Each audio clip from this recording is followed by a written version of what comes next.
nga ba ang sikreto ng bahay na ito? Bakit viral ito? Totoo bang may tinatay dito? Hindi mo na kailangan mag-comment ng pasend. Dahil sa video na to, malalaman mo ang tunay na kwento sa likod ng larawang ito. Mahilig ka sa twisted stories. Paano ka na sa amin? Ayon sa mga sinasabing video, nagsimula ang lahat last year sa Chaong, Quezon. Dito daw matatagpuan ang abandonadong bahay.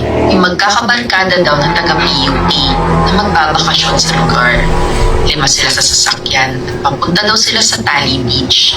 Yun nga lang, nawala ang mga ito. Kaya nagtanong-tanong sila. Tinuro naman ng mga lokal ang tamang daan. Pero dahil nagmamarunong ang magbabarkadang ito, hindi sila nakinig.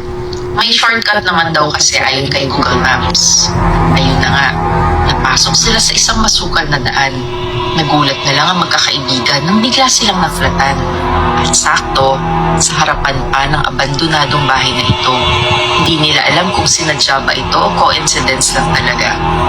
Paggabi na rin ang mga panahong iyon at malayo pa ang lalakarin nila para makaabot sa beach.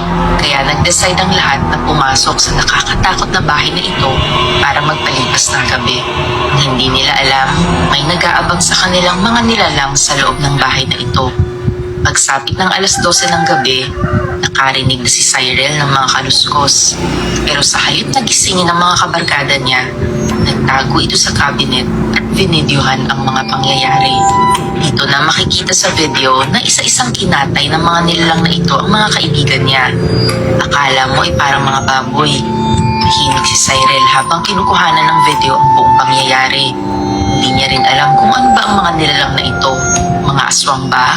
Nang matapos ang pagkatay sa mga kaibigan niya, nakakita na ng pagkakataon na makatakas si Cyril. Pero nakita din siya ng mga ito at sinunod siyang kinatay. Hindi lumabas sa balita ang kahindik-hindik na krimen na ito. Naging missing persons lang sila. Ngunit kamakailan lang, merong isang lokal na nakakita ng cellphone ni Cyril na naiwan sa cabinet. At dito na napanood ang video ng naganap na krimen. In-upload niya ito kaya naging viral ang litrato ng bahay na ito. At yan mga baddies ang nakakatakot na kwento na galing raw sa video. Pero naniniwala ba kayo dito?